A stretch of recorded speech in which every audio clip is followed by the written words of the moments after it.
जय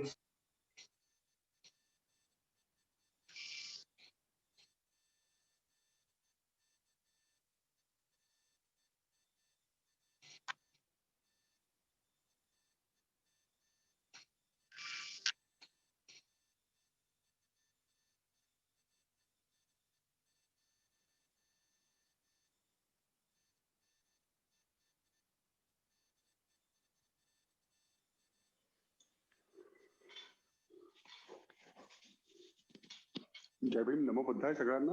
Badge sir, आवाज येतोय? हो सर, येतोय, आवाज येतोय सर.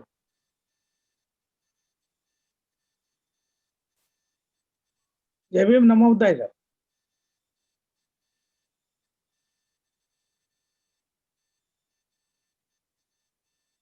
सुरू करा बडगे सर.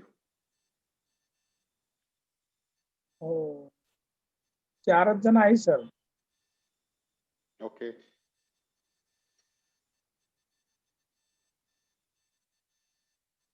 सुरू करा.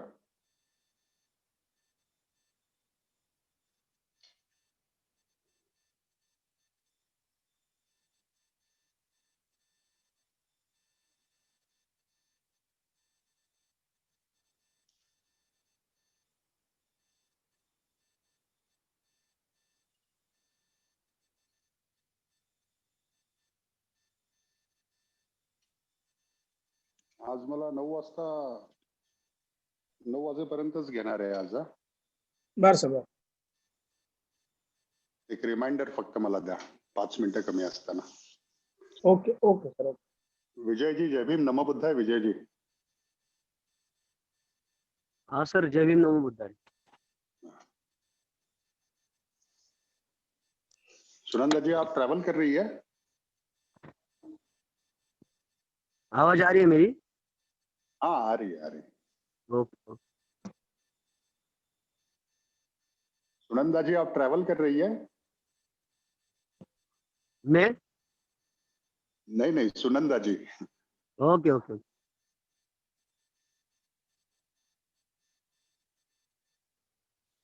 तुमच्या सोबत तर उद्या भेट होत आहे, परवा विजयजींसोबत. हा, भेटायचं आहे तुम्हाला. बडगे सर. हो सर. सुरू करा ना. हो हो, चालेल सर, सुरू करतो.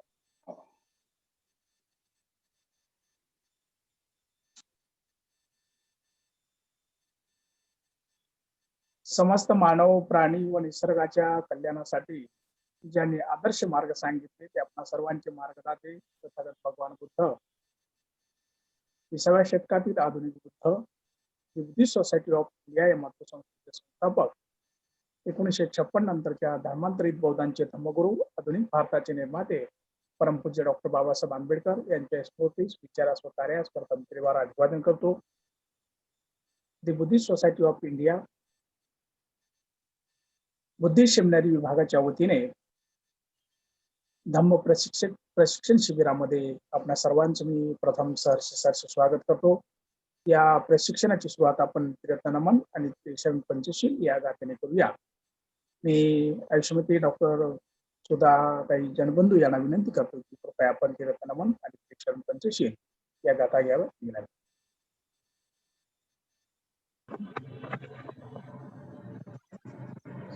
सर्वांना सप्रेम जय भीम.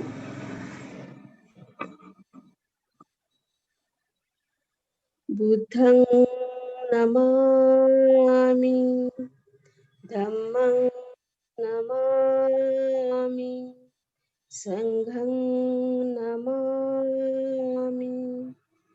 नमो तस्स भगवतो अरहतो सम्मा संबुद्दस्स. नमो तस्स भगवतो अरहतो सम्मा संबुद्दस्स. नमो तस्स भगवतो अरहतो सम्मा संबुद्दस्स. बुद्धं शरणं गच्छामि, धम्मं शरणं गच्छामि, संघं शरणं गच्छामि द्वितीयंपि बुद्धं शरणं गच्छामि द्वितीयंपि धम्मं शरणं गच्छामि द्वितीयंपि संघं शरणं गच्छामि तृतीयंपि बुद्धं शरणं गच्छामि तृतीयंपि धम्मं शरणं गच्छामि तृतीयंपि संघं शरणं गच्छामि पानातिपाता वेरमणि सिक्खापदं समादियामि अदिन्नदाना वेरमणि सिक्खापदं समादियामि कामेषु मिथ्याचारा वेरमणि सिक्खापदं समादियामि मुसावादा वेरमणि सिक्खापदं समादियामि सुरामेरय मज्जपमादठाना वेरमणि सिक्खापदं समादियामि सर्वपापस्करणं कुशलस्य उपसम्पदा सच्चित्तपर्योदपणं एतं बुद्धानुशासनं साधु साधु साधु. जय भीम. सर्वांना नमो बुद्धाय. नमो बुद्धाय. जय भीम. खूप खूप धन्यवाद ताई. आपण अगदी सुमधुर आवाजामध्ये आपण त्रिरत्न नमन आणि त्रिशरण पंचशील या गाथा घेऊन धार्मिक वातावरण निर्माण केलं आहात, त्याबद्दल आपल्याला अनेक साधुवाद. यानंतर मी आयुष्यमान बाळासाहेबजी गायकवाड यांना विनंती करतो, कृपया आजच्या विषयाच्या अनुषंगाने थोडक्यात प्रस्तावित करावं आणि सरांना विनंती करावी ही विनंती. आयुष्यमान Balasahebji Gaikwad. The Buddhist society of India Buddhist Seminary तर्फे आयोजित प्रशिक्षण शिबिरामध्ये आपलं सर्वांचं पुन्हा एकदा हार्दिक स्वागत. जय भीम. नमो बुद्धाय. बुद्धिस्ट मूव्हमेंट, धम्म चळवळ या शब्दातून आपल्याला विद्यमान जीवन पद्धती नाकारून नव्या जीवन पद्धतीसाठी केलेली हालचाल किंवा प्रयत्न अभिप्रेत आहेत. धम्म चळवळीसाठी तर आपल्याला खूपच मोठा आवाका लक्षात घ्यावा लागतो. म्हणजे आपले लक्ष वा ध्येय लहानसहान नाही. आपल्याला उभारणी करावयाच्या धम्म चळवळीत पिळवणूक थांबवण्याचे प्रयत्न आहेतच, न्याय मिळवण्याचा प्रयत्न आहेच. माणसाचे व्यक्तिगत व सामाजिक दुःख नाहीसे करून माणूस व समाज सुखी करण्याचे औषध धम्म चळवळीत आहे. आपली धम्म चळवळ चालवण्यासाठी परमपूज्य डॉक्टर बाबासाहेबांनी एक आराखडा बनवला होता. या ब्ल्यूप्रिंटचा आधार घेऊन स्वतः डॉक्टर बाबासाहेबांनी द बुद्धिस्ट सोसायटी ऑफ इंडियाची स्थापना केली होती. यामागील कारण म्हणजे धम्म चळवळ ही व्यक्तिगत पद्धतीनं चालवता येत नाही. तिला सामूहिक कृतीची आवश्यकता असते. संपूर्ण भारतभर सामूहिक कृती हाती घ्यायची तर तिला संघटनात्मक बांधणीचे स्वरूप द्यावे लागते, तर सामूहिक कृतीला मूर्त स्वरूप दिल्यासारखे होऊ शकते. या सर्व बाबींचा नीटपणे विचार करून डॉक्टर बाबासाहेबांनी संस्थेची उभारणी केली. तिच्या ध्येय उद्दिष्टांवर काम सुरू होण्यापूर्वीच त्यांचं महापरिनिर्वाण झालं होतं. नंतर जे काही कार्य झाले ते अतिशय जुजबी होते. पुढे संस्थेला कोर्ट मॅटरमध्ये अडकून बसावे लागले. 2015 नंतर दिवंगत डॉक्टर पी.जी. ज्योतिकर यांनी संस्थेला एक दिशा देण्याचा प्रयत्न केला. आपण सगळे संस्थेत आहोत.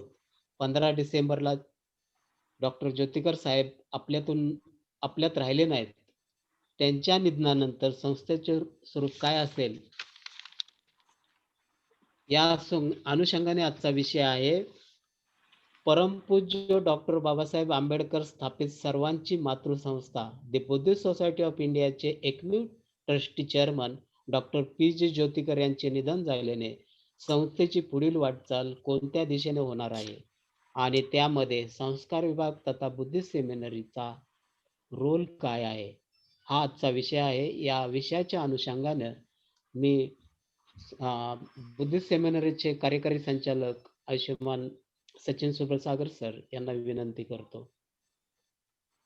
धन्यवाद आयुष्यमान बाळासाहेबजी गायकवाड, सुधाताई आणि डॉक्टर राजाराम बडगेजी,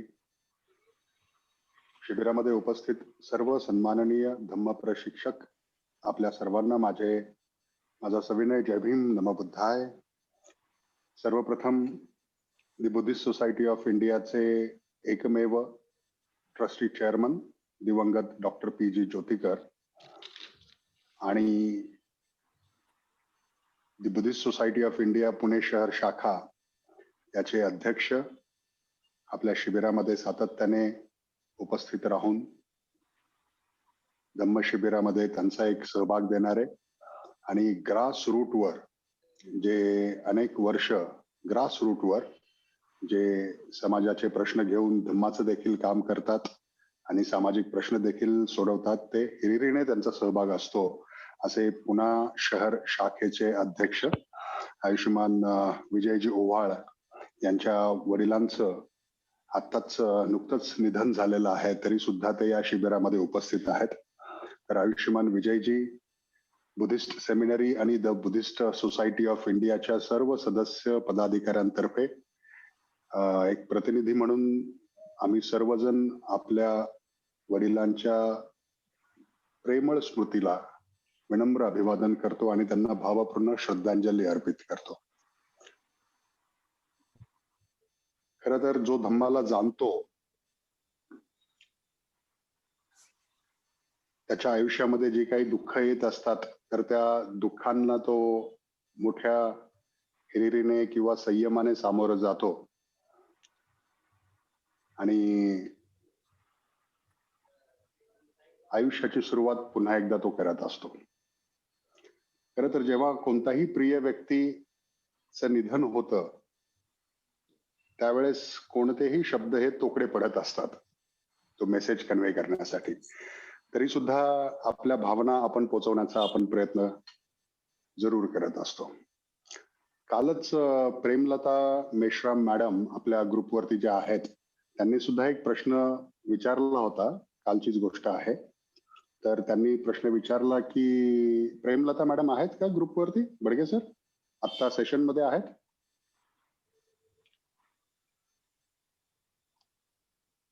आहेत सर. Okay madam. तर त्यांनी प्रश्न विचारला होता की जर एखादा व्यक्ती त्याचं निधन जर जवळ आहे, त्याचा अंतिम समय जर आहे, तर त्याचं चित्त कसं काय शांत करायचं किंवा कशा पद्धतीचं वातावरण निर्माण करायचं, तर हा त्यांनी तो प्रश्न विचारला होता काल. तर त्यांना मी म्हणालो की आजच्या सेशन मध्ये या प्रश्नावरती मी जरूर थोडंफार आपण चर्चा करूया. त्यांना व्यक्तिगत उत्तर देण्याच्या ऐवजी आपल्या सर्वांच्यासाठी हा अतिशय एक महत्वाचा विषय राहील. तर प्रेमलता मॅडम, तुमचा प्रश्न हा बरोबर आहे का? तुम्हाला परत एकदा तो प्रश्न इथं सांगावासा वाटेल? एका तुमच्या शब्दामध्ये तुम्ही तो प्रश्न जरूर सांगा.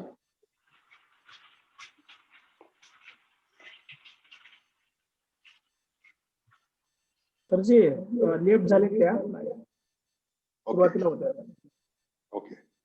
तर काही हरकत नाही, काहीतरी प्रॉब्लेम असेल तर मला त्यांच्याकडून फक्त एवढं एकच जाणून घ्यायचं होतं की त्यांच्या जवळचं तर कोणी म्हणजे त्या स्थितीमध्ये नाही आहे ना, कारण ती माहिती असणं फार आवश्यक आहे. का त्यांनी सहज म्हणून हा प्रश्न विचारला होता हे मला माहिती करून घ्यायचं होतं त्यांच्याकडून. एनिवेज, पण त्यांचा प्रश्न हा खूप महत्वाचा आहे. हॅलो हॅलो सर, माझा आवाज येतोय प्रेमलता मॅडम. सर हा हा मॅडम बोला ना.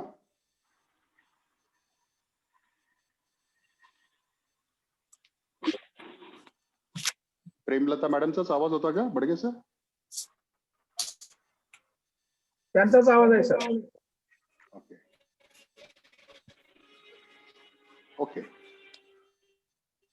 ओके. डिस्टर्बन्स असेल, आपण विषयाला पुढे सुरुवात करू, कारण हे दोन विषय आज आपल्याला हाताळायचे आहेत कमीत कमी अवधीमध्ये. तर सुरुवातीला मी प्रेमलता मॅडमचा विषय आपण चर्चेसाठी घेऊया की आपल्या आपल्या एक डिस्टर्बन्स येतोय जरा आवाजामध्ये.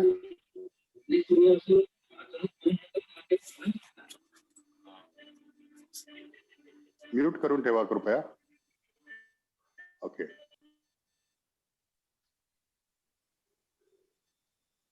मला वाटतं त्यांचा प्रश्न सगळ्या धम्म प्रशिक्षकांना समजला असेल. जर आपल्या अवतीभोवती आपला एखादा नजीकचा Hello, हा मॅडम. सर हा मॅडम. माझ्याकडे थोडा नेट प्रॉब्लेम आहे, त्याच्यामुळे खंडित होतोय. मला ओके. विचारायचं होतं की आपण सगळे करतोय ना, म्हणजे जन्मापासून मरणापर्यंत, पुण्यानुमोदनापर्यंत आपण विधी करतोय. हम्म.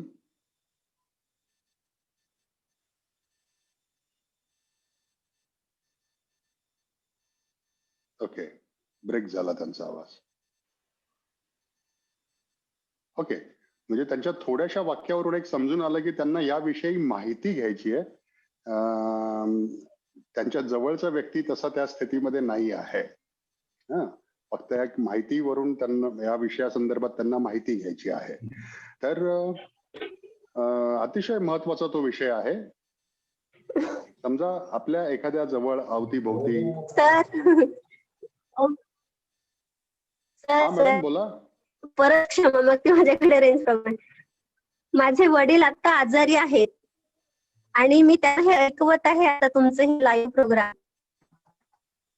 ते खूपच ओके. म्हणजे सिरियस आहे, त्यांना ऐकवायचं आहे मला. म्हणजे त्यांचे म्हणजे ते समाधानाने जावे पण मला वाटतं, आणि जे आपल्या समाजात पण तो म्हणजे विधीचा कार्यक्रम राबवावा असं वाटतंय, एक विधी म्हणून. ओके.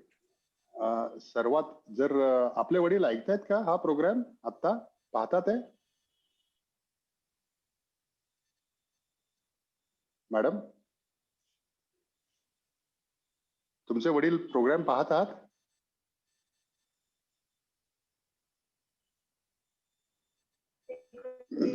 जर ते प्रोग्राम पाहत असतील तर इंटरनेट कनेक्शन वीक असल्यामुळं मला जास्त वाईट वाटतंय आता की त्यांच्याशी थोडं सुद्धा जर बोलता आलं असतं तर बरं झालं असतं. एनिवेज, पण प्रेमलता मॅडम, तुटक तुटक का होईना तुमच्यापर्यंत हा प्रोग्राम पोहोचेल. ओके. सर्वात प्रथम दिसतात का? दिसतात तुम्हाला? एक मिनिट, जरा मी चेक करतो. एक मिनिट. कुठे आहेत? हा, नाही दिसत नाही येत ते. एक छान अशी दोन अंडी दिसतात आहे फोटो सारखी, एक आडवं एक उभा.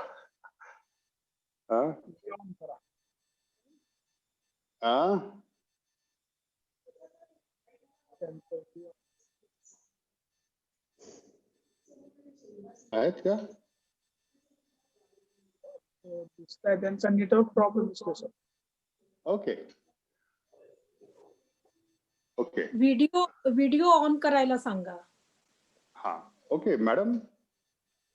सर्वात प्रथम आपल्या वडिलांना दी Buddhist society of India he doctor Babasaheb आंबेडकरांनी जी स्थापन केलेली संस्था आहे, त्याचे सर्व आम्ही धम्म प्रचारक आहोत. आपल्या सर्व धम्म प्रचारकांतर्फे आपल्या वडिलांना सविनय जय भीम, नमो बुद्धाय. आणि खरं तर तुमचे वडील आहेत तर माझ्या वडिलांना देखील मी जर आणलं असतं आत्ता सोबत तर खूप छान झालं असतं. कारण माझे वडील सुद्धा मागच्या वर्षी त्यांना पार्किन्सन डायग्नोज झालेला आहे. तर पार्किन्सन हा आजार असा आहे की हळूहळू व्यक्तीचे सर्व हालचाल बंद होते. मेंदूवरचा त्याचा ताबा जो असतो, मेंदू त्याचा निकामी होत जातो आणि शरीराचे एक एक अवयव धीरे धीरे धीरे धीरे धीरे बंद होत जातात. असा तो पार्किन्सनचा तो आजार आहे. आणि बडगे सरांना माहिती आहे, मागच्या वर्षीच त्यांना तो डायग्नोज झाला होता. चालताना सुद्धा त्यांचा तोल जातो, ते पडतात कधीतरी, फार मर्यादित त्यांच्या मुवमेंट झालेल्या आहेत. तर तुम्ही जो विषय जो आत्ता जो आणला, तर मी त्या विषयावरती पुस्तकात काय लिहिलेलं आहे हे सांगण्याच्या ऐवजी माझा स्वतःचा अनुभव मी तुमच्यापर्यंत इथे शेअर करू इच्छितो. कारण जे पुस्तकातून जे मी थोडंफार माहिती केलेलं आहे, जे अनुभूतीवरती जे जाणलेलं आहे आणि जे प्रत्यक्षात मी अनुभवतोय माझ्या वडिलांच्या सोबत, तर तो अनुभव मी आपल्यासोबत इथे शेअर करू इच्छितो. खरं तर मृत्यू जर म्हटलं तर आपल्या प्रत्येकाच्या मनामध्ये एक भीती निर्माण होत असते की बाबा मेल्यानंतर काय होईल, किंवा माझं मरण जर आता जर जवळ जर आलं तर काय. तर ह्या भीतीने अधिकाधिक व्यक्ती हे ग्रासलेले असतात. पण तथागत गौतम बुद्ध किंवा जे बौद्ध धम्मामध्ये मृत्यूबद्दल जे सांगितलं गेलेलं आहे, तर ते अतिशय सुंदर सांगितलं गेलेलं आहे. खरं तर याच्यावरती एक संपूर्ण सेशन जरी घेतलं तरी ते कमी पडणार आहे. आणि मी असं इथं समजतो की आपल्या सर्वांना मृत्यूबद्दल तथागत गौतम बुद्धांनी काय सांगितलंय हे माहिती आहे. तर ते गृहीत धरतो मी. आणि जसा जन्म आणि मृत्यू हे दोन सत्य आहेत, तर त्या पद्धतीने आपण मृत्यूला जाणण्याचा एक प्रयत्न केला पाहिजे. खरं तर त्यात आणखीन एक महत्वाची गोष्ट मृत्यूबद्दलची, की मृत्यू हा फक्त एकदाच येतो असं समजणं हे चुकीचं होईल. म्हणजे धम्माच्या दृष्टिकोनातून जर सांगायचं झालं तर आत्ता जो गेलेला जो क्षण जो आहे आणि त्या गेलेल्या क्षणामध्ये जे तुम्ही असता, तर तो क्षण जो गेलेला आहे तो देखील तुमच्या आयुष्याचा एक मृत्यू आहे. तो म्हणजे जेव्हा जन्म होतो आणि जन्मापासून जे क्षण जे आयुष्य जे जात असतं, तर ते प्रत्येक क्षण हा त्या व्यक्तीचा जन्म आणि तो प्रत्येक क्षण हा त्या व्यक्तीचा मृत्यू असतो, असं बौद्ध धम्मामध्ये समजलं जातं. आणि ज्यावेळेस सूक्ष्मपणे आपण त्याच्यावरती विचार करतो की बाबा हा येणारा क्षण हा जन्म आहे आणि तो जाणारा क्षण हा माझा मृत्यू आहे, तर त्याच्यावरती जर तुम्ही जर चिंतन जर केलं, त्याला जर सूक्ष्मपणे जाणण्याचा जर प्रयत्न जर केला, तर मृत्यूबद्दलची भीती आपली हळूहळू हळूहळू कमी होत जाते. आणि मग जो फायनल जो क्षण जो असतो मृत्यूचा, तर त्याच्याबद्दल तुम्हाला फारशी भीती वाटत नाही.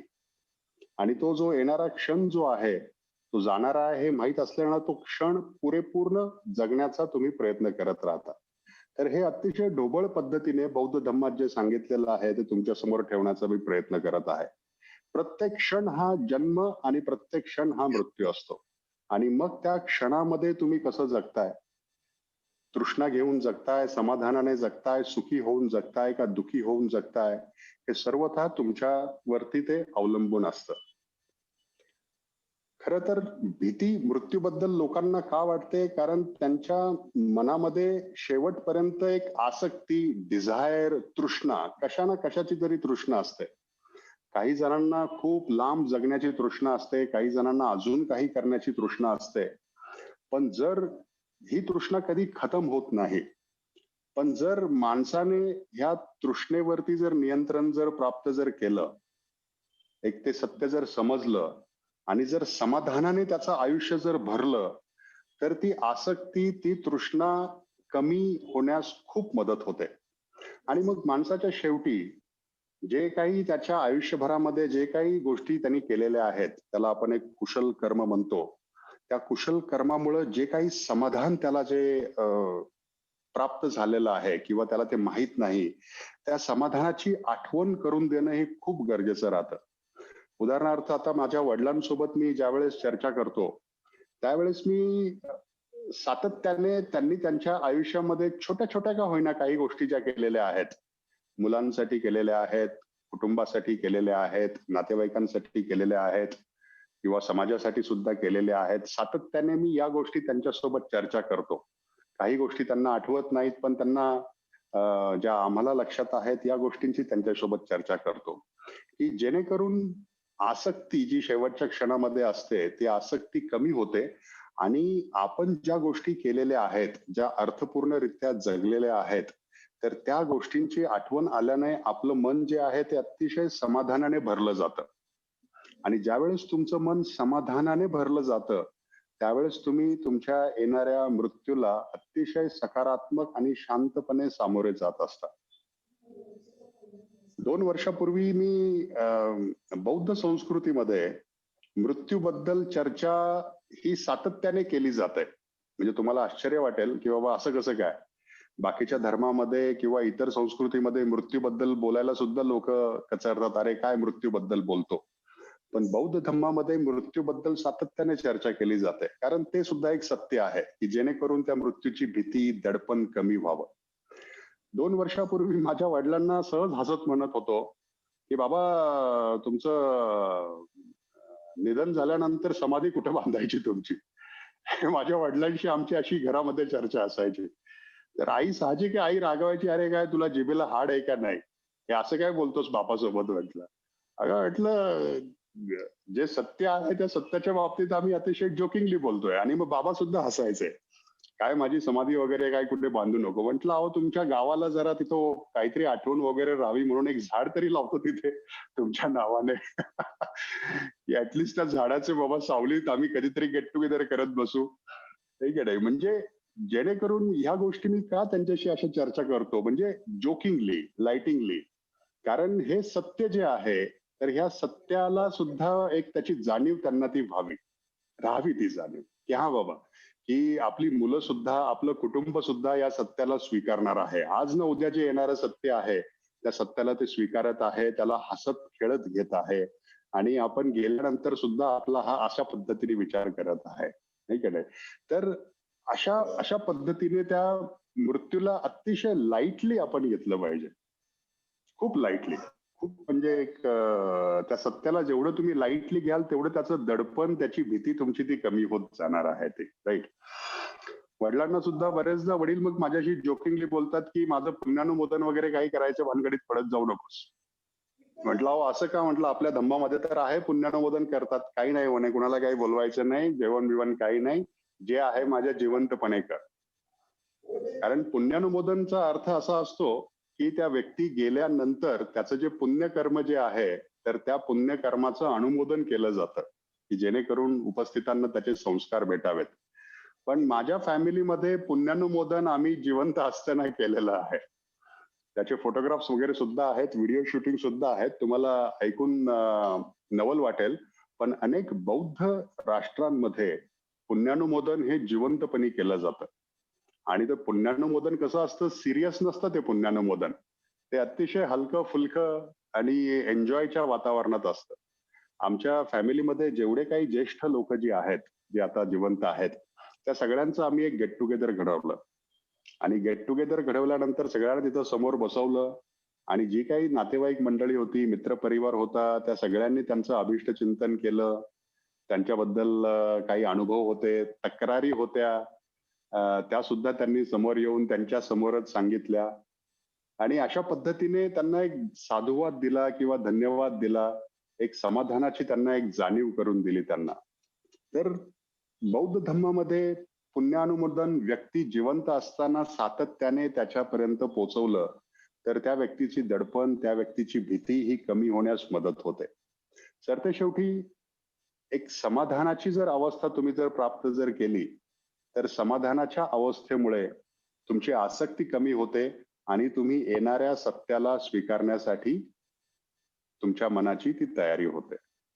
बाकी कुणी भिक्खूला बोलून कर्मकांड करतात, गाथा पठण करतात, तर त्या गाथा पठण, त्या कर्मकांड करताना त्या व्यक्तीला सुद्धा काही समजत नसतं की बाबा हे गाथा पठण चाललेलं आहे, त्याचा अर्थ काय आहे.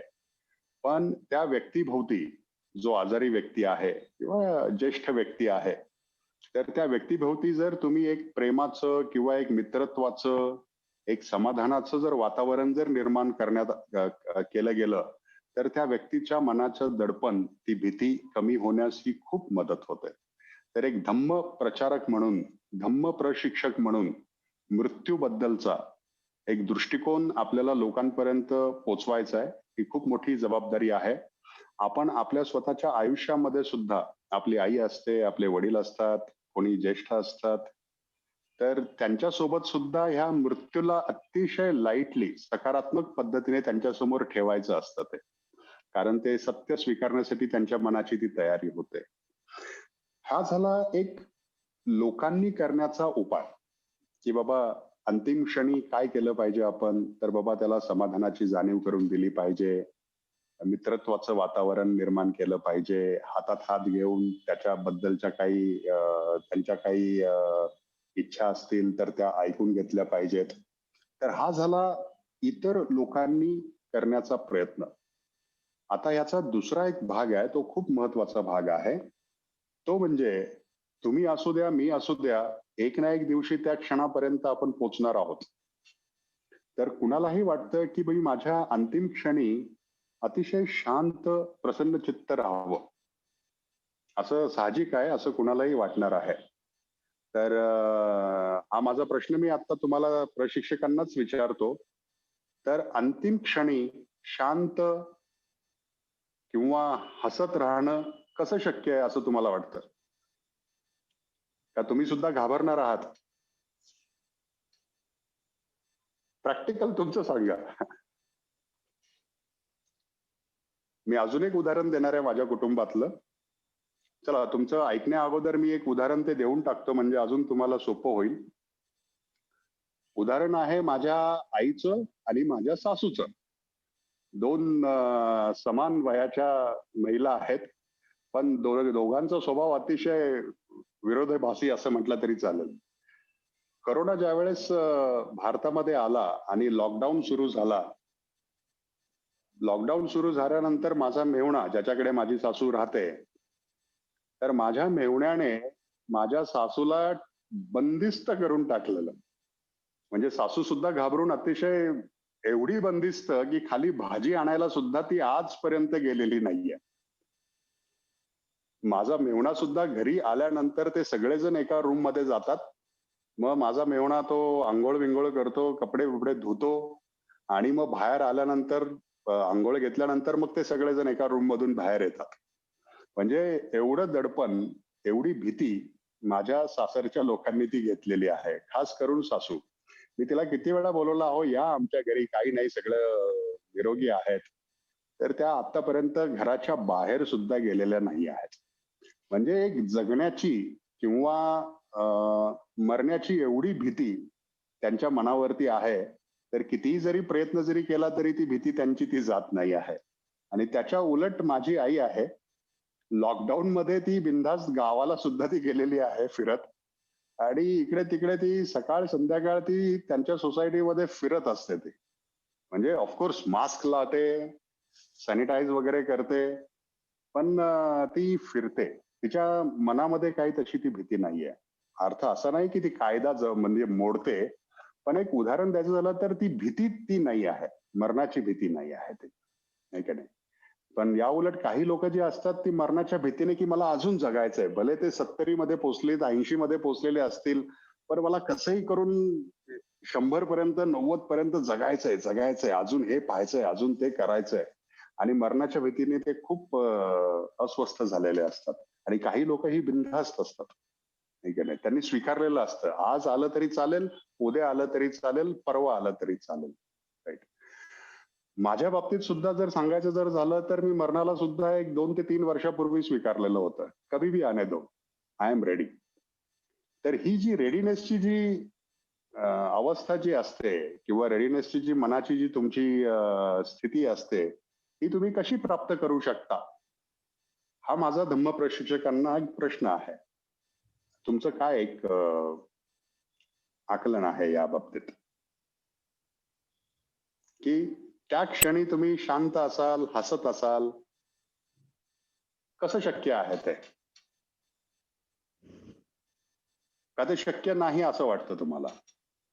तुमची मतं लवकर सांगा, आपल्याला दुसऱ्या विषयाकडे पण जायचंय.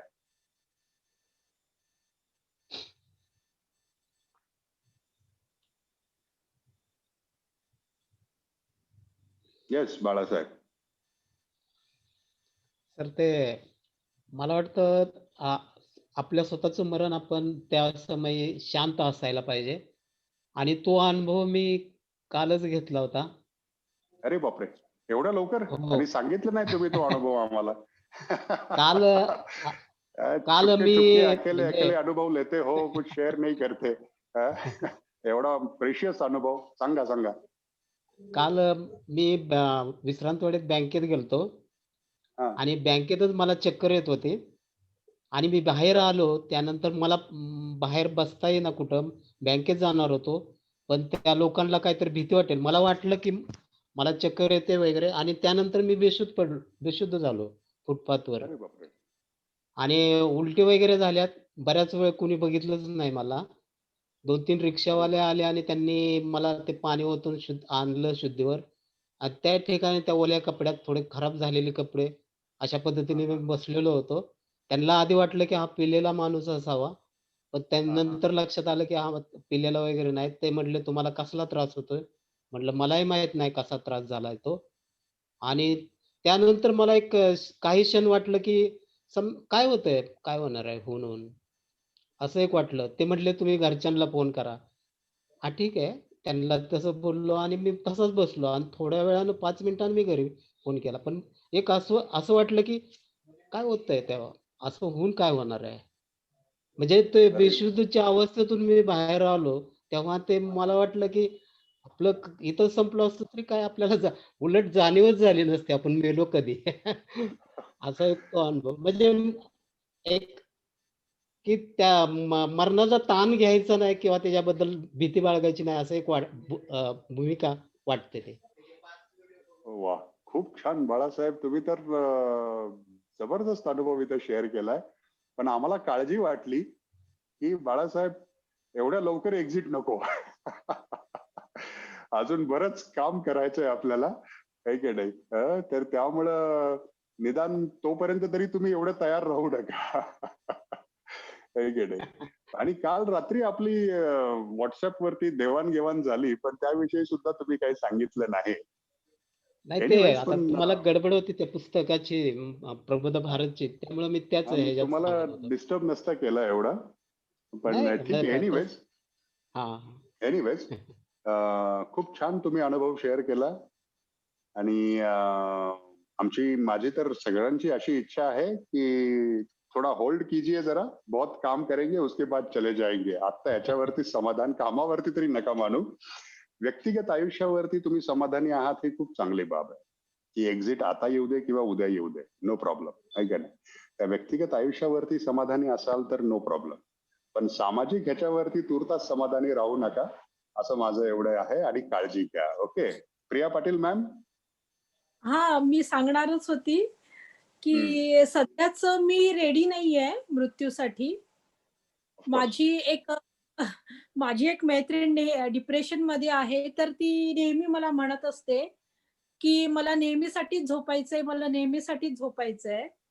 आणि मी तिला म्हणते, की "मला खूप जगायचंय, मला खूप जगायचंय."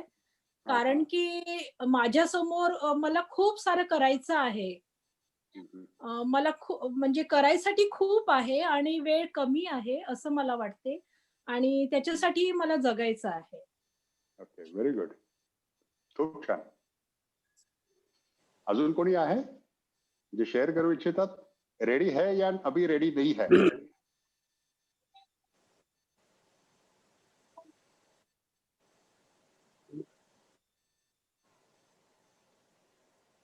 नाहीये कोणी? या कोणी सांगू शकत नाही? ओके. बौद्ध धम्माच्या माध्यमातून ज्या आपण मनाच्या ज्या अवस्था आपण वारंवार ज्या चर्चा करतो किंवा त्याचा उच्चार करतो, ते पहिली अवस्था म्हणजे ती स्त्रोतापन्न, सकृतगामी, अनागामी, अर्हत, किंवा परमपूज्य डॉक्टर बाबासाहेब आंबेडकर निब्बाण विषयी सुद्धा सांगतात. तर ही निब्बाणाची अवस्था असेल किंवा ही सुरुवातीची अवस्था जी असेल स्त्रोतापन्न, तर या अवस्थेमध्ये गेल्यानंतर, सुरुवातीच्या अवस्थेमध्ये सुद्धा गेल्यानंतर तुमच्या मनाची भीती ही निघून जात असते. कारण इनिशियल अवस्थेमध्ये जरी तुम्ही गेला तरी तुम्ही जीवनाची जी 3 मूलभूत विष आहेत, लोभ, द्वेष आणि अज्ञान, तर याची लोभाची मात्रा तुम्ही बऱ्यापैकी कमी केलेली असते. आणि त्यामुळे या पहिल्या अवस्थेत जरी तुम्ही गेला तरी सुद्धा तुमचं ते दडपण जे असतं शेवटच्या क्षणाचं, हे बऱ्यापैकी रिड्यूस झालेलं असतं आणि तुम्ही तयार असता. ओके, नो प्रॉब्लेम आता. पण बऱ्याचदा काय होतं की सांसारिक गोष्टींमध्ये आपल्या बऱ्याचशा इच्छा तशा राहून गेलेल्या असतात. काही जणांची मुलं लहान असतात, काही जणांच्या अजून जबाबदाऱ्या असतात. तर ह्या जबाबदाऱ्यांमुळं त्या व्यक्तीची इच्छा अजूनही तशी जिवंत असते की नाही बाबा, मला या जबाबदाऱ्या पार पाडल्याशिवाय मला काही गत्यंतर नाही आहे. तर त्याचं ते टेन्शन म्हणून ते दडपण कायम त्याच्या मनावरती असतं. पण या ठिकाणी एक गोष्ट लक्षात घेतली पाहिजे, एक पालक म्हणून किंवा एक जबाबदार व्यक्ती म्हणून ते दडपण येणं साहजिक असतं. पण इथे एक गोष्ट लक्षात घेतली पाहिजे की तुम्ही ती जबाबदारी जर घेऊ नाही शकला तरी सुद्धा तो व्यक्ती त्याचं जीवन हे जगणारा असतो. म्हणजे ते फूल जे उमललेलं असतं, त्या जबाबदारी ज्याची जबाबदारी आहे, तर ते फूल उमलण्याचं कुठेही थांबत नाही. हे फक्त तुम्ही लक्षात घेण्याचा इथं प्रयत्न करा. फक्त ते कशामध्ये उमलतं, कशा पद्धतीने उमलतं, याची परिस्थिती बदलू शकते. पण ते फूल जर उमलायचं असेल तर ते कशा ना कशा पद्धतीने ते उमलतं. लाईफ फाइंड्स अ वे. म्हणजे तुम्ही त्याचं टेन्शन घ्या अथवा नका घेऊ, ती गोष्ट जी घडणारी जी आहे ती गोष्ट ती घडत राहते. फक्त आपण त्याचं टेन्शन घेऊन आपण त्या गोष्टीला तयार नसतो. राईट. तर ही जी मनाची जी अवस्था जी आहे, स्त्रोतापन्न अवस्था, सुरुवातीची अवस्था ज्याबद्दल बोलतो, तर या स्टेजमध्ये गेल्यानंतर तुम्ही त्या भीतीवरती तुम्ही मात करता आणि तुम्ही अतिशय एक स्टेबल, एक समाधानी तुमचं ते चित्त होण्याच्या मार्गावरती आरूढ होता. जर तुम्हाला मृत्यूच्या समयी अतिशय शांत समाधानी जर राहायचं असेल तर तुमच्या मनाची मनोवस्था तिथपर्यंत नेण्यासाठी आत्तापासूनच आपण प्रयत्न केले पाहिजेत. जर तुम्ही आम्ही ते जर प्रयत्न जर केले, त्या अवस्थेपर्यंत जर पोचायचं, तर तो क्षण कधी येऊ द्या, तुम्ही अतिशय शांत आणि समाधानी त्या ठिकाणी असणार आहात. बरेचसे जे धम्माचे जे जाणते अनुभवी लोक आपण पाहतो की त्यांच्या अंतिम क्षणी सुद्धा ते अतिशय शांत असतात, हसत असतात आणि स्वीकारत असतात त्या येणाऱ्या क्षणाला. तर ते कसं शक्य होतं, तर त्यांनी त्या मनाच्या अवस्था प्राप्त केलेल्या असतात. तर आपण शेवटची नाही, सुरुवातीची जरी अवस्था आपण तिथे जर प्राप्त जर केली तर बाकीची तुमच्या आजूबाजूची लोक कदाचित रडत असतील, पण तुम्ही मात्र त्या अवस्थेमध्ये हसत राहणार आहात, ही गॅरंटी तथागत गौतम बुद्ध देतात. हीच तर कमाल आहे ही धम्माची.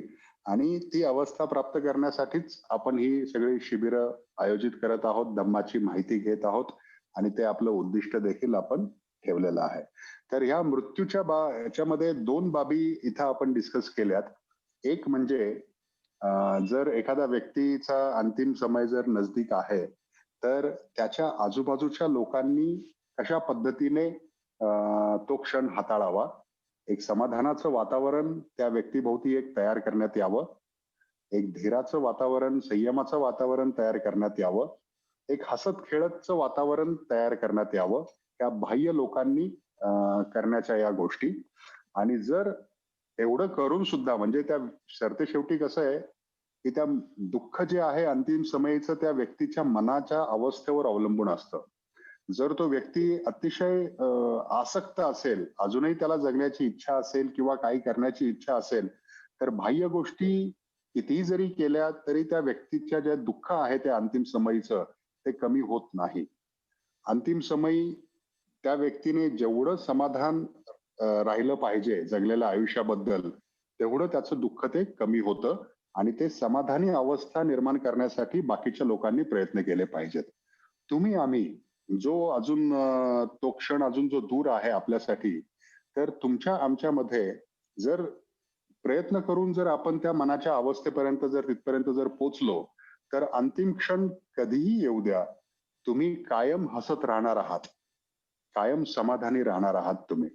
बाकीचे तुमच्या आजूबाजूचे भले रडत असतील, उलट त्या अंतिम क्षणी सुद्धा तुम्ही त्यांना धीर देणार आहात, म्हणजे त्या अवस्थेतून. तर ती खरी ती धम्माचं फलित असणारी ती अवस्था आहे. आणि जर आपल्याकडे जर वेळ जर आहे, तर त्या अवस्थेपर्यंत पोहोचण्याचा नक्कीच आपण प्रयत्न केला पाहिजे. कारण त्या शेवटच्या क्षणाचं दुःख आणि इतरांचं दुःख आपण बऱ्यापैकी आपण कमी करणार आहोत. तर फार शॉर्ट मध्ये आणि अतिशय ढोबळ पद्धतीने आपण ह्या विषयाला आता हाताळलेलं आहे. तर मी प्रेमलता मॅडम, आपल्या वडिलांसाठी अतिशय मैत्री, एक समाधान आणि एक शांत चित्त याची मी प्रार्थना करतो. आम्ही सगळे प्रार्थना करतो की जे काही तुम्ही हे आयुष्य जगलेलं आहात, प्रेमलता मॅडम यांच्यावरून मी सांगू शकतो की अतिशय छान म्हणजे तुमची मुलगी आहे. त्या मॅडम आहेत आमच्यासाठी, पण तुमची मुलगी आहे, तर ते धम्माच्या माध्यमातून त्या खूप छान कार्य करत आहेत. तर असं अपत्य सुद्धा घडवणं ही सुद्धा एक खूप मोठी समाधानाची बाब असते त्या वडिलांसाठी. तर आमच्या सर्वांच्या तर्फे तुम्हाला ते समाधान प्राप्त हो, अतिशय मनाचं एक शांत चित्त प्राप्त हो, अशी आम्ही प्रार्थना करतो. आणि आता आपण या सेशनच्या दुसऱ्या विषयाकडे आता आपण वळूया. दुसरा जो विषय आहे तो म्हणजे द बुद्धिस्ट सोसायटी ऑफ इंडियाचं इथून पुढचं भवितव्य काय आहे.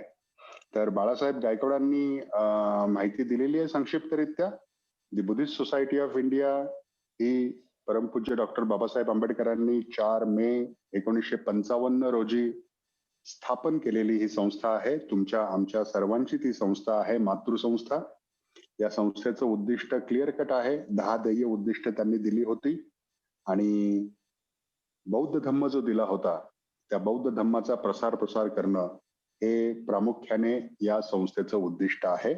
धम्माच्या माध्यमातून एक किंगडम ऑफ रायचियसनेस, लोकांच्या समस्या, लोकांची एक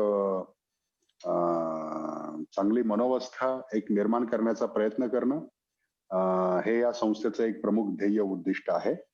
तर या संस्थेचं वाटचाल जर तुम्ही जर पाहिली आतापर्यंत, बाबासाहेबांच्या महापरिनिर्वाणानंतर ते आतापर्यंत, तर या संस्थेची तेवढी पाहिजे तशी समाधानकारक वाटचाल झालेली नाही असं आपल्याला आढळून येतं. याला बरीचशी कारणं आहेत, तर त्या कारणांमध्ये मी जात नाही. बरेचसे लोक या संस्थेच्या पदाधिकाऱ्यांना दोष देतात, पण जर तुम्ही पाहिलं, नीट जर पाहिलं, तर या संस्थेला त्या पद्धतीमध्ये कार्यकर्ते, प्रचारक लाभले नाहीत. तर त्यामुळे या संस्थेची वाताहत झाल्याचं दिसून येतं.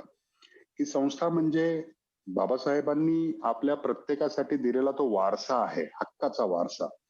ही अमुक एका पदाधिकाऱ्याची जबाबदारी नाही, तर तो वारसा त्या पदाधिकाऱ्याचा जेवढा आहे तेवढाच त्या सर्वसामान्य सदस्याचा देखील आहे.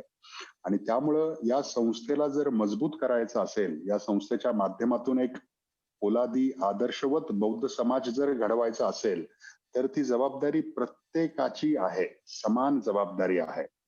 असं समजून जर या संस्थेला जर आपण योगदान जर दिलं, तर ही संस्था खरंच चांगल्या पद्धतीमध्ये निर्माण होईल आणि या संस्थेचे लाभ सर्व समाजापर्यंत तर पोहोचतील आणि इतर लोकांसुद्धा पोहोचतील. तर आतापर्यंत ही संस्था बऱ्याचशा लिगल मॅटर्स मध्ये अडकलेली होती आणि काही व्यक्ती जे आहेत या संस्थेचे ट्रस्टी पद मिळवण्यासाठी प्रयत्नशील आहेत. बरीचशी लोक आहेत की त्यांना या संस्थेचं ट्रस्टी बनण्याची त्यांची लालसा आहे, इच्छा आहे. कारण ट्रस्टी बनल्यानंतर कसं आहे की काही व्यक्ती जे असतात ते पदासाठी आसुसलेले असतात आणि काही व्यक्ती हे खरोखरच बाबासाहेबांच्या प्रती कृतज्ञता म्हणून काम करण्यासाठी इच्छुक असतात. तर या संस्थेमध्ये सगळ्यांची संस्था असल्यामुळं या संस्थेमध्ये कुणाला असा अटकाव करण्यात आला नाही की बाबा तुम्ही नका येऊ, तुम्ही या, असं नाही आहे. तर त्यामुळे या संस्थेमध्ये पदाला आसुसलेली लोक सुद्धा आलेली आहेत आणि चांगली लोक सुद्धा आलेली आहेत की जे बाबासाहेबांचं कार्य पुढे नेऊ इच्छितात. तर ह्या दोन्ही लोकांचं मिश्रण या संस्थेमध्ये झालेलं आहे. आणि पदासाठी असूसलेल्या काही लोकांनी ट्रस्टी पदाच्या लोभापायी या संस्थेला कायद्याच्या कचाटात अडकून ठेवण्याचा प्रयत्न हा अनेक वर्ष केलेला आहे आणि आता सुद्धा तो होत आहे. एनिवेज, तर तो मुद्दा मी इथं आज घेणारा नाही आहे. मी जे या संस्थेमध्ये जे जॉईन झालो होतो ते ज्यावेळेस बाबासाहेबांची ब्लूप्रिंट वाचली, ज्यावेळेस मी बाबासाहेबांनी या संस्थेच्या माध्यमातून काय दिलेलं आहे हे समजलो, त्यावेळेस इकडं तिकडं जाण्याची मला काही आवश्यकताच वाटली नाही. की एवढं सगळं जर बाबासाहेबांनी दिलेलं आहे, सगळ्यांसाठी दिलेलं आहे, तर याचा लाभ का घ्यावा नाही आणि इतरांपर्यंत का पोचवावा नाही, हा एकमेव हेतू मनात ठेवून या संस्थेशी मी संलग्न झालो होतो. त्याची माहिती घेतली की बाबासाहेबांनी रजिस्टर केलेली संस्था नेमकी कोणती आहे, कोण अधिकृत व्यक्ती आहेत, याची माहिती घेतली आणि नागपूरला जाऊन या मातृ संस्थेचा मी सदस्य झालो.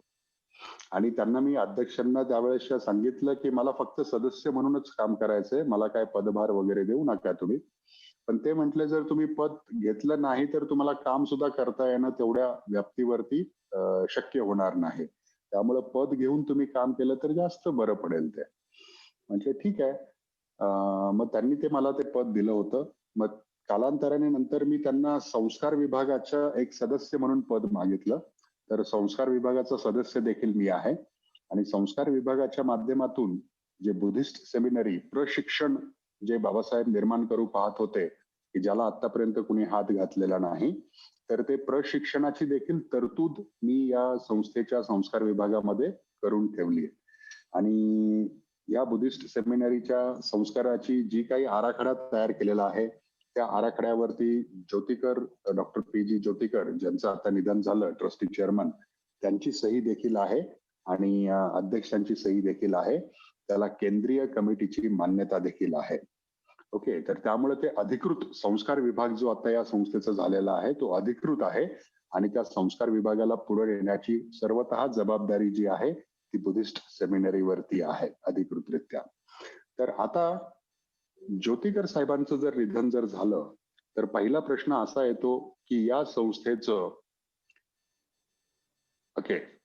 संस्थेचं थँक्यू माधुरी मॅडम, सेमिनरी म्हणजे फक्त माझ्या एकट्याची जबाबदारी नाही, आपल्या सगळ्यांची जबाबदारी आहे. ती अधिकृतरित्या जरी आपल्याकडे असली तरी. ज्योतिकर साहेबांचं निधन झाल्यानंतर धर्मादाय आयुक्तामध्ये ट्रस्टी पदाच्या म्हणजे मुद्द्यावरून जे एक्झिस्टिंग लोक आहेत ट्रस्टी बनण्यासाठी इच्छुक, उदाहरणार्थ चंद्रबोधी पाटील आहेत, राजरत्न आंबेडकर आहे, जवंजाळे आहेत, रावलिया आहे, अशी परत मोखळे आहेत, अशी बरीचशी अशी लोक जी आहेत की ज्यांनी धर्मादाय आयुक्तामध्ये चेंज रिपोर्ट दाखल केलेला आहे आणि ते ट्रस्टी पदी त्यांची वर्णी लावण्यासाठी कार्यशील आहेत. ते तर त्या प्रत्येक जण एक दुसऱ्याचा पाय ओढत असल्यामुळं प्रत्येक जण दुसऱ्याच्या ऐवजी स्वतःला ट्रस्टी करण्यासाठी इच्छुक असल्यामुळं ती धर्मादाय आयुक्तामधली जी केस जी आहे ती प्रलंबित राहणार आहे. ती काही अशी 1 वर्षात किंवा 2 वर्षात सुटणारी अशी ती केस नाही आहे. ती त्यामुळे कायद्याच्या माध्यमातून या ट्रस्टी पदासाठी भांडणं ही चालूच राहणार आहेत. पण एक चांगली गोष्ट या संस्थेच्या माध्यमातून जी झालेली आहे ती म्हणजे संस्कार विभाग जे आहे तर याचं कार्य पुढे नेण्यासाठी आपल्याला कोणीही अडवू शकत नाही आणि कोणी अडवणार देखील नाही आहे. तर माझा असा विचार होता आणि माझ्यासोबत अनेक भारतातील कार्यकर्ते जे आहेत या संस्थेशी जुडलेले पदाधिकारी आहेत, तर त्यांचा आमचा असा विचार आहे की या संस्थेला कार्याच्या माध्यमातून आपल्याला पुढे न्यायचं आहे. ट्रस्टी ज्याला बनायचं आहे त्याला बनू द्या, पण कामाच्या माध्यमातून, कार्याच्या माध्यमातून ही संस्था आपल्याला लोकांपर्यंत पोहोचवायची आहे की जे काम या संस्थेच्या माध्यमातून व्हायला पाहिजे होतं पण ते झालेलं नाही. तर संस्कार विभाग आणि बुद्धिस्ट सेमिनरीच्या माध्यमातून आपली जबाबदारी ही एवढीच आहे की आपण आपल्या कामावरती फोकस करूया आणि हे काम जे बाबासाहेबांनी दिलेलं जे आहे हे काम लोकांपर्यंत आपण पोहोचूया. ट्रस्टी कोणीही जरी झालं भविष्यामध्ये, तरी सुद्धा या कामाला ते विरोध करू शकत नाही. ज्याला फक्त पदाचीच फक्त आवश्यकता आहे, तो पद घेऊन तिथं बसलेले आहेत. पण ज्याला काम करायचं आहे ते मात्र तुम्हाला काम करत असल्याचे दिसून येतील. त्यामुळं बुद्धिस्ट सेमिनरीच्या माध्यमातून आपण फक्त कामावरती आपला फोकस जास्तीत जास्त ठेवणार आहोत. तर जी आपण आराखडा तयार केलेला आहे, 4 स्तरीय प्रशिक्षण शिबिराचा आराखडा तयार केलेला आहे, तर तो आराखडा आपल्याला राबवायचा आहे, लोकांपर्यंत न्यायचा आहे, पोचवायचा आहे तो आराखडा. आता तो आराखडा पोचवताना समाजाच्या 2 गरजा आपल्याला लक्षात घ्यायच्या आहेत. पहिली गरज आहे समाजाची, ती म्हणजे बौद्ध समाज जो असतो तो विधी जे असतात, संस्कार विधी जे असतात, तर याची आवश्यकता त्याला खूप असते. भले ते लग्न कार्य असो, वाढदिवस असो, गृहप्रवेश असो, जे आपल्या विधी संस्कार शिबिरामध्ये आपण जे विधिकर्ता शिबिरामध्ये जे आपण घेतलेले आहेत विधी वेगवेगळे, तर त्या विधीची त्या समाजाला गरज असते. तर ते विधी करणारे विधिकर्ते या संस्थेच्या माध्यमातून लोकांपर्यंत पोहोचवता आले पाहिजेत. त्याची एक सिस्टीम असली पाहिजे त्या विधिकर्त्यांची. तर ती सिस्टीम जी आहे, तर ती सिस्टीम आपल्याला लोकांपर्यंत पोहोचवायची आहे, त्यांना सांगायची आहे. कुणाचा विवाह जर असेल तर बाबा विवाहासाठी अशी अशी सिस्टीम आहे, तुम्ही कॉन्टॅक्ट करा, आमचा विधिकर्ता तुमच्यापर्यंत येऊन तो विवाह पार पाडेल. कुणाची दुसऱ्या कोणत्या संस्कार विधीची जबाबदारी असेल तर त्याला सुद्धा तुम्ही सांगू शकता. त्या संस्थेच्या माध्यमातून तुम्ही ते करून घेऊ शकता. ज्या ठिकाणी या संस्थेचे विधिकर्ते नाही आहेत, त्या ठिकाणी हे विधिकर्ते तयार करण्यासाठी सुद्धा तुम्ही पुढाकार घेऊ शकता. ही एक पहिली गरज समाजाची, एक विधी संस्काराची, जी आपल्याला पूर्ण करता आली पाहिजे. आणि दुसरी गरज आहे, ती गरज म्हणजे धम्म जाणून त्या धम्माची जे उद्दिष्ट जी आहेत, तर ती उद्दिष्ट पूर्ण करण्यासाठी इच्छुक असलेली लोक.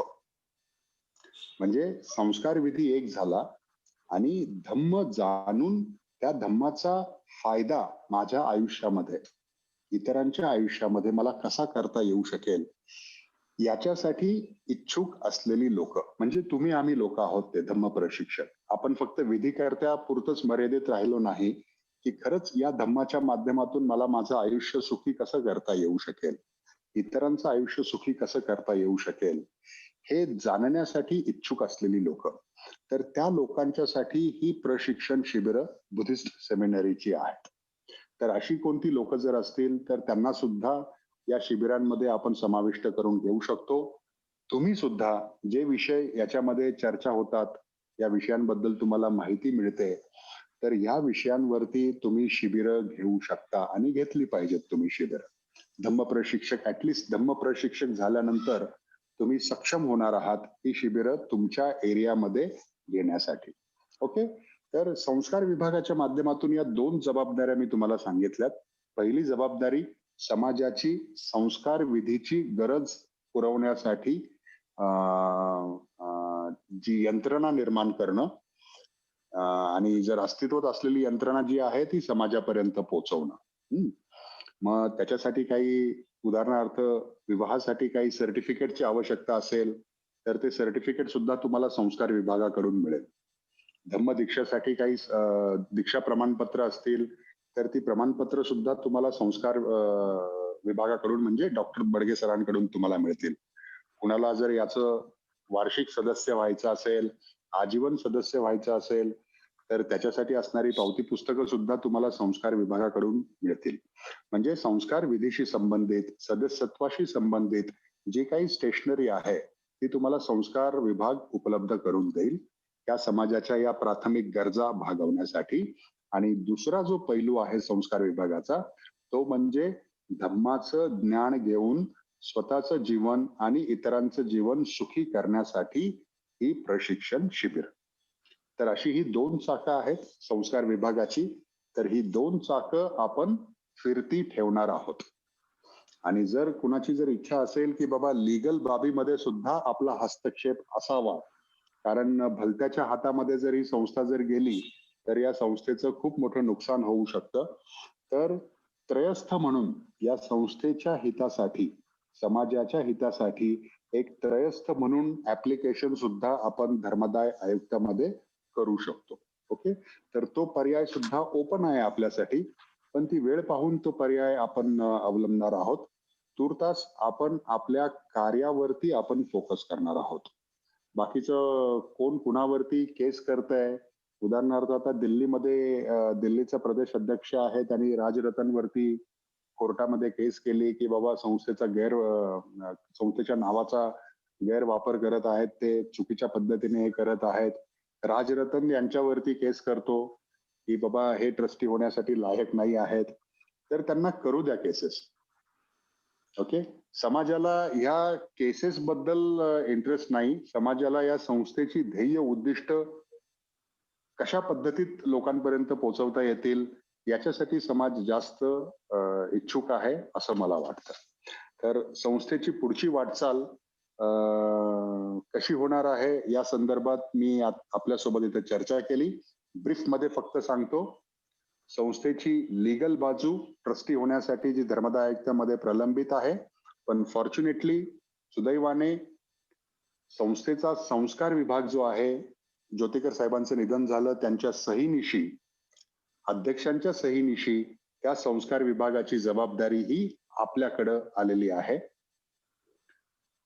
आता ज्योतिकर साहेब गेल्यानंतर आता कोणतीच ऑथॉरिटी नाहीये की ती जबाबदारी हे करण्यासाठी, म्हणजे काय, काढून घेण्यासाठी.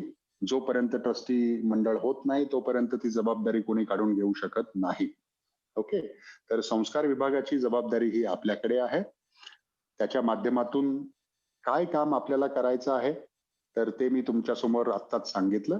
एक म्हणजे समाजाच्या संस्कार विधीच्या गरजा पूर्ण करणं, त्यांना आवश्यक असणारी स्टेशनरी याची छपाई सुद्धा आणि डिस्ट्रीब्युशन सुद्धा आपण करणार आहोत, पुण्यातूनच करणार आहोत. आणि दुसरी गोष्ट, धम्म ज्यांना शिकायचं आहे त्याच्यासाठी ही प्रशिक्षण शिबिर सुद्धा आपण लोकांपर्यंत पोहोचवणार आहोत. ओके, तर मला वाटतं याच्या संदर्भात जर कुणाला काही शंका असतील, प्रश्न असतील तर ते विचारू शकता. सचिन साहेब, हा, पहिलं तर मला आधी विचारायचं असं आहे की डॉक्टर ज्योतिकर सर गेल्यानंतर ते ट्रस्टी होते, ते फाउंडर ट्रस्टी होते ते, तर आपल्या संस्थेचे ट्रस्टी एकच आहेत का? की किती ट्रस्टी तिथे रजिस्टर केलेले आहेत? ही संस्था ज्यावेळेस ट्रस्टी मंडळ निर्माण झालं होतं, म्हणजे तुम्हाला ब्रीफ इतिहास सांगतो. 1955 साली बाबासाहेबांनी सोसायटी ऍक्ट नुसार ही संस्था रजिस्टर केली होती. आणि त्याच्यानंतर बाबासाहेबांच्या महापरिनिर्वाणानंतर भैयासाहेब आंबेडकर अध्यक्ष झाले या संस्थेचे. आणि भैयासाहेबांनी 1962 साली ही संस्था ट्रस्टच्या अखत्यारीत नोंदणी त्याची केली, म्हणजे सोसायटी ऍक्ट आणि ट्रस्ट ऍक्ट. मग भैयासाहेबांचं निधन झाल्यानंतर ज्यावेळेस अध्यक्ष निवडण्याचा वेळ आली त्यावेळेस धर्मादाय आयुक्त म्हटलं की बाबा याची ट्रस्ट नोंदणी झालेली आहे, याचं ट्रस्टी मंडळ कुठे आहे, आहे का नाही. मग हे ट्रस्टी मंडळ निर्माण करण्यात आलं. मग त्यावेळेस जे ट्रस्टी मंडळ निर्माण करण्यात आलं तर त्याच्यापैकी फक्त ज्योतिकर साहेब हे जिवंत होते आता, बाकी सगळ्यांचं निधन झालं होतं. हो हो, तर ते किती ट्रस्टी होते ते मंडळामध्ये? किती ट्रस्टी होते ते ट्रस्टी मंडळामध्ये? सात ट्रस्टी होते. तर त्यांचं सगळ्यांचं ओव्हर द पिरियड निधन झालं आणि फक्त ज्योतिकर साहेब जिवंत होते. आता या ट्रस्टी पदाला मान्यता मीराताई आंबेडकरांची नव्हती, कारण मीराताई आंबेडकरांना ही संस्था वारसा हक्कानं त्यांच्याकडे पाहिजे होती. तर त्यामुळं मीराताई आंबेडकर, प्रकाश आंबेडकर आणि हे ट्रस्टी मंडळ असा कोर्टामध्ये वाद सुरू होता, जो 2015 पर्यंत चालू होता. त्यामुळं ट्रस्टींचं जसं निधन होत गेलं तसं नवीन ट्रस्टी त्यांना घेता आलं नाही. त्यांचं फक्त धर्मादाय आयुक्तामध्ये नोंद करण्यात आली ऍज अ रिपोर्टिंग ट्रस्टी म्हणून. त्यामुळे ते ट्रस्टी होता त्यांना आलं नाही, रिपोर्टिंग ट्रस्टी म्हणून ते राहिले जोपर्यंत कोर्टाचा निर्णय लागत नाही तोपर्यंत. तर आता सुद्धा जसे जे रिपोर्टिंग ट्रस्टी जे आहेत तर ते फक्त रिपोर्टिंग ट्रस्टीच आहेत. ज्यावेळेस सुप्रीम कोर्टचा निकाल लागला त्यावेळेस राजरतनचे वडील अशोक आंबेडकर आणि राजरतन आंबेडकर यांनी त्यांच्या जवळच्या लोकांची एक चेंज रिपोर्ट तयार केला आणि ते म्हटले की, आणि तो धर्मादाय आयुक्तामध्ये सादर केला त्यांनी.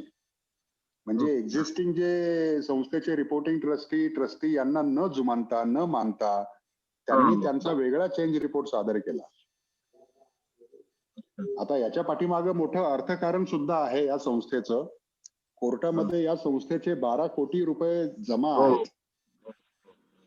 दीक्षाभूमी या संस्थेच्या अंडर येते. बुद्धिस्ट सोसायटी ऑफ इंडियाच्या अंडर दादरची दीक्षाभूमी येते. 6 डिसेंबरला तिथे जमा होणारा जो निधी जो आहे तो निधी सुद्धा या संस्थेचं मोठं अर्थकारण आहे. या संस्थेच्या नावाने अनेक जमिनी आहेत, विहार आहेत. तर त्यामुळे हे अर्थकारण डोळ्यासमोर असल्यामुळे तिथे ट्रस्टीपदी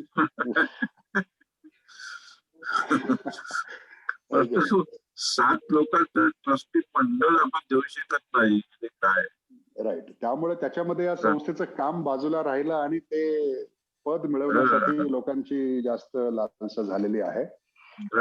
तर आता ज्योतिकर साहेब गेल्यामुळं फक्त रिपोर्टिंग ट्रस्टी राहिलेले आहेत. ओरिजिनल ट्रस्टी कोणीच नाही. आणि ते रिपोर्टिंग ट्रस्टी सुद्धा एक दुसऱ्यांवरती दोषारोपण करत आहेत.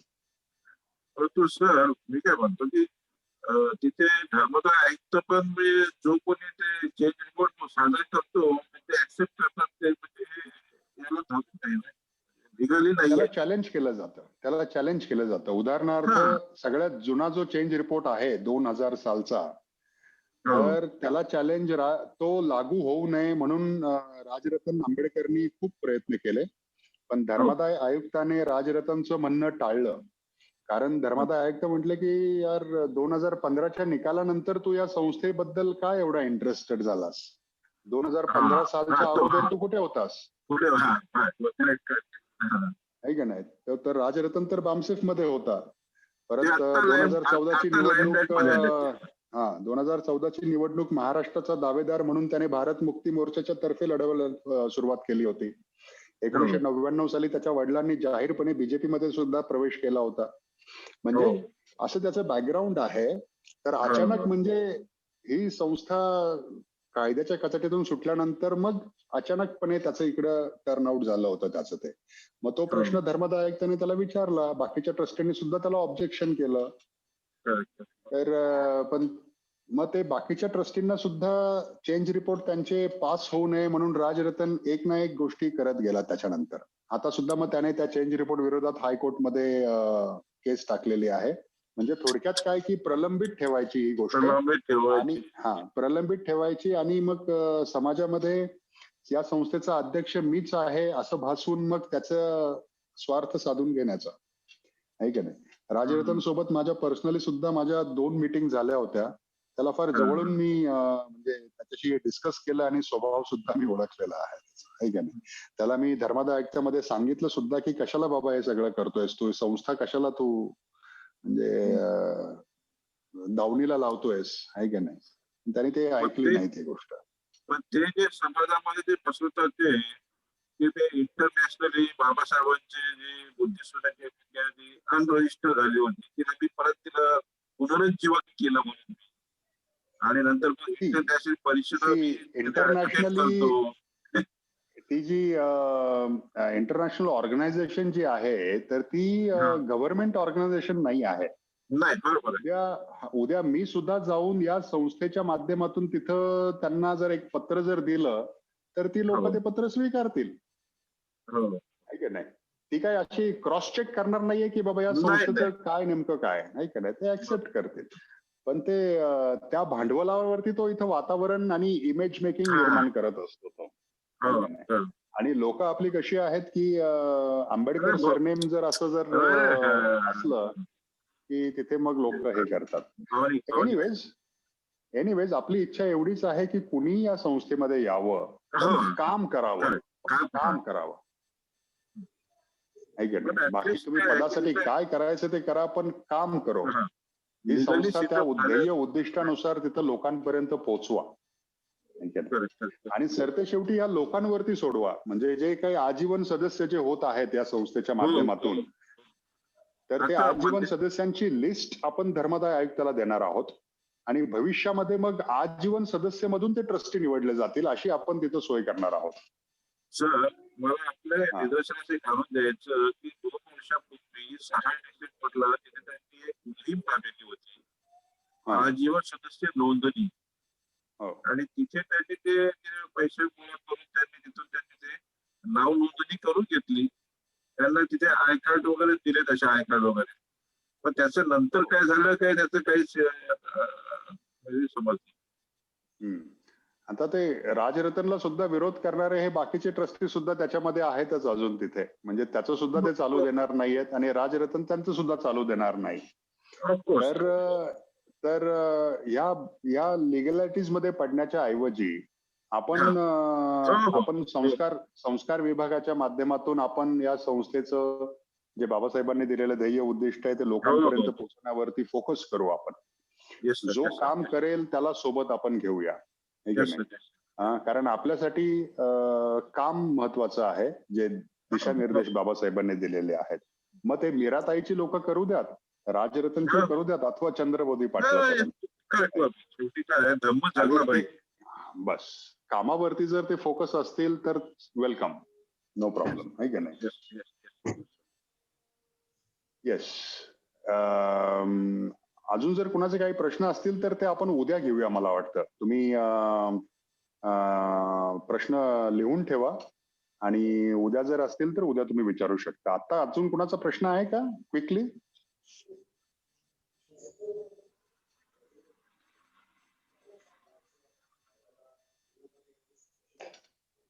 असेल तर सर, आपण जी खरोखर ही जी माहिती आपण दिली याबद्दल आपले खूप खूप धन्यवाद. कारण ही माहिती खूपच आवश्यक होती आणि जी तुम्ही इत्तमभूत माहिती तुम्ही सांगितलेली आहे त्याबद्दल याची एक पुस्तिका देखील आहे. एक छोटी पुस्तिका आहे. डिटेलमध्ये या संस्थेचा सुरुवातीपासून ते आतापर्यंतचा इतिहास, काय काय घडामोडी झाल्या, याची एक छोटी पुस्तिका असेल तर ती फोटो काढून पीडीएफच्या रूपामध्ये मी तुम्हाला पाठवून देईल. बर्गे सर पाठवून देतील ते. त्यावेळेस मी सदस्य झालो 2016 साली. त्यावेळेस ही सगळी माहिती घेतली, सगळे डॉक्युमेंट संस्थेचे घेतले आणि ती माहिती घेतल्यानंतर सुरुवात केली. ही ती पुस्तिका आहे. अतिशय छोटी आहे. त्याचे फोटो काढून पीडीएफ काढून मी तुम्हाला सगळ्यांना पाठवतो. Me please sir. Thank you. Okay. तर बडगे सर, क्लोज करूया आजचं सेशन आपण. सचिन सर, एक प्रश्न आहे. हा, बोला. मला बुद्धाच्या गाथामध्ये फक्त पंचशील येते. तर मी विधी करता बनू शकते काय? जसं लग्न आहे, कोणते प्रोग्राम्स आहेत, तर ते विधी करता साठी काय आवश्यक असते? आपलं 10 दिवसाचं विधी करता शिबिर आहे ऑनलाईन. तर त्याच्यामध्ये सर्व संस्कार विधींची सविस्तर माहिती दिली जाते. कशा पद्धतीने ते संस्कार विधी घेतले जातात त्याची सगळी माहिती त्या 10 दिवसांमध्ये तुम्हाला दिली जाते. दुसरी गोष्ट, त्या संस्कार विधीच्या वेळेस कोणत्या गाथा पठन केल्या जातात आणि का केल्या जातात याच्याबद्दल सुद्धा तिथं माहिती दिली जाते. तुम्हाला जर फक्त पंचशील येत आहे आणि बाकीच्या गाथा तुम्ही पुस्तकात वाचून जर तिथं म्हणू शकलात तरी सुद्धा चालता येण्यासारखं आहे. कसं आहे की न बघता म्हणणं आणि पुस्तकात बघून म्हणणं एकच आहे. त्यात काही फारसा फरक काही आहे, नाही का नाही? तर तुम्ही उदाहरणार्थ विवाहाच्या वेळेस महामंगल सूक्ताचं पठण केलं जातं. महामंगल सूक्त कशा पद्धतीने म्हणायचं, किती गाथा म्हणायच्या, की त्यातली एक गाथा म्हणता वेळेस नेमकं काय करायचं, हे सगळं त्या विधीकर्त्याच्या प्रशिक्षण शिबिरामध्ये सांगितलं जातं. तर तुम्ही सगळे विधी करू शकता. कोणताही उपासक उपासिका जी या प्रशिक्षणातून गेलेली आहे ते विधी ते करू शकता. बरं का मॅडम? फक्त त्या गाथांची, त्या संस्कार विधीची माहिती या शिबिराच्या माध्यमातून तुम्ही घ्या आणि गाथा जर तुम्हाला बाकीच्या येत नसल्या तर पुस्तकात बघून सुद्धा तुम्ही त्या गाथा पठण करू शकता. ठीक आहे. आपल्याला तिथे विधी करताना म्हणजे आपण अशा पद्धतीनेच सांगतो की ती गाथा आपण का म्हणतोय याचा अर्थ देखील आपण लोकांना त्या संस्कार विधीमध्ये सांगत असतो. म्हणजे विवाहामध्ये विवाहाचा संस्कार काय आहे, कसा आहे, हा तो विधी करता त्या लोकांना सांगतो आणि मग तो विधी कंडक्ट करतो. महामंगलसूत्र म्हणजे त्या दाम्पत्यासाठी ते महामंगलसूत्र काय आहे, त्यातल्या गाथेचा अर्थ मराठीमध्ये सुद्धा तो सांगतो. तर अशा पद्धतीने इथं पुण्यामध्ये आम्ही विधी घेतो. तर तुम्ही सुद्धा याची माहिती घेऊन ते विधी अवश्य करू शकता. त्यासाठी तुम्हाला एक विधीकर्त्याचं एक आय कार्ड देखील बनवून दिलं जाईल. जे कोणी इच्छुक आहेत त्या सर्वांच्यासाठी विधीकर्त्याचं आय कार्ड सुद्धा बनवून दिलं जाईल. तशी नोंद तुम्ही बडगे सरांकडे करू शकता आणि त्यासाठी आवश्यक लागणारी स्टेशनरी म्हणजे सर्टिफिकेट हे सुद्धा तुमच्यापर्यंत पोहोचवण्यात येईल. ती सगळी माहिती बडगे सर तुम्हाला देतील त्याच्यामध्ये. Okay madam? हा, ठीक आहे. पण त्या दिवशी मला एक फोन आला होता राजस्थान मधून आणि तो म्हणाला ते म्हणजे ना व्यवस्थित हिंदू आहेत ना व्यवस्थित बौद्ध आहेत.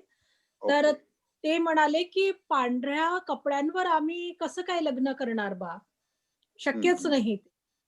आणि पुन्हा आधी हिंदू मध्ये त्यांच्या नवरीच्या डोक्यावर काहीतरी पकडत असतील आधी डोक्यावरून, तर आता ते जसं आपला पंचशीलचा फ्लॅग पकडतात. ओके.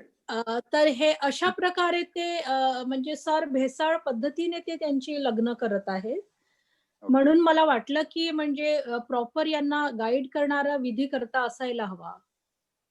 नक्कीच असायला हवा. मी तुम्हाला एक गोष्ट सांगतो मॅडम की महाराष्ट्राच्या बाहेर डॉक्टर बाबासाहेब आंबेडकर आणि बौद्ध धम्माबद्दल खूप अल्प ज्ञान आहे. ते लोकांमध्ये अवेअरनेस खूप कमी आहे महाराष्ट्राच्या बाहेर. कारण तिथपर्यंत राजकारण पोचलं पण धम्म तिथपर्यंत पोचलेलं नाहीये. हा, आणि महाराष्ट्रातील जे विचार करणारी लोक जी आहेत तुमच्या आमच्यासारखी, तर ती इतर राज्यांच्या किमान 20 वर्ष तरी पुढे आहेत. किमान 20 वर्ष. कारण या 20 वर्षांमध्ये आपण ज्या अनुभवातून आलोय, महाराष्ट्रामध्ये ज्या चळवळी झाल्यात, ज्या अनुभवातून आपण आलोय आणि जशी मानसिकता आपली तयार झालेली आहे की आता एका स्टेजवरती कुठे आपण म्हणतो नाही बाबा धम्म आता खूप इम्पॉर्टंट आहे, तसं इतर राज्यातील लोक त्या अनुभवातून गेली नाहीत. धम्म सुरुवात सुद्धा तिथं झालेला नाही आहे अजून. त्यामुळं आपण त्यांच्या जवळपास एक 20 वर्ष मुवमेंटच्या बाबतीमध्ये पुढे आहोत आणि ही आपल्यावरती जबाबदारी आहे की हे जे आपले विचार जे आहेत हे त्यांच्यापर्यंत पोहोचवणं. त्यामुळे तुम्ही राजस्थान, उत्तर प्रदेश, दिल्ली, हरियाणा हे जवळच्या प्रदेशांमध्ये जर तुम्ही आयडेंटिफाय जर करू शकाल काही कार्यकर्त्यांना, प्रचारकांना आणि त्यांना तुम्ही तिथं ट्रेनिंग करून तयार करा, हे खूप मोठं काम होईल तिथे. नाहीतर तिथं काय झालेलं आहे, बरेचसे भिक्खू जे आहेत, जे चिवरधारी, काही चांगले आहेत पण काही माफिया भिक्खू आहेत. माफिया म्हणजे लबाड आहेत. ते फक्त अर्थकारणासाठी ते चिवर धारण केलेलं असतं त्यांना आणि समाजाला ते चुकीच्या पद्धतीने मेसेज देऊन ते लुबाडत आहेत. ते बाकी काही नाही.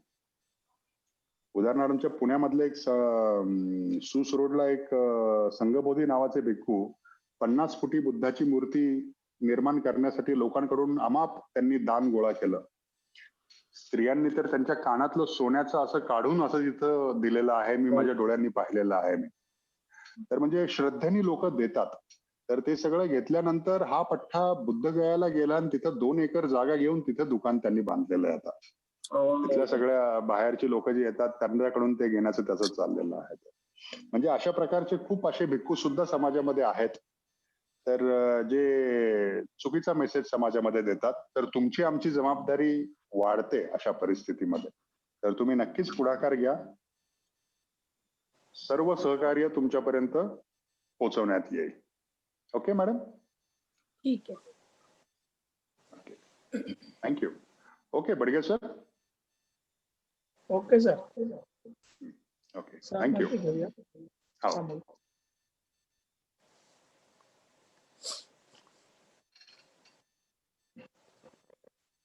नाथी में शरणम बुद्धो में शरणम एतेन भगवतेन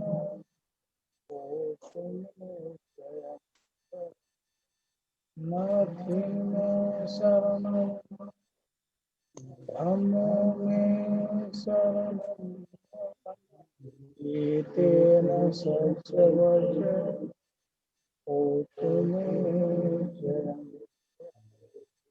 नाथी में शरणम संघो में शरणम एतेन सत्यवचन ओतो में शरणम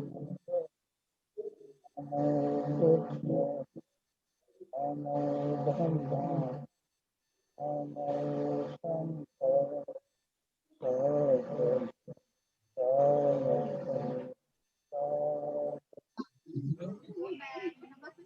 जय भीम, नमो बुद्धाय। जय भीम, नमो बुद्धाय। सभी को नमो बुद्धाय, जय भीम, धम्म रात्रि। धम्मरात्रि मैडम। सुनंदा जी, आज तो आपकी आवाज ही नहीं आई। जी सर, आपकी आवाज ही नहीं आई आज। सर मैं धम्म सफर में हूँ, बस में हूँ। Okay, very good. कहाँ जा रही है आप? हम लोग सिरपुर गए थे सर, फिर उधर छातागढ़ गए थे, तो हाँ। अभी घर लौट रहे हैं, भिलाई पहुंच रही हूँ। पर मैं कार्यक्रम सुन रही थी, इसको मैंने ज्वाइन किया। जी सर, धम्म रात्रि सर, नमो बुद्धाय, जय भीम। धम्मरात्रि।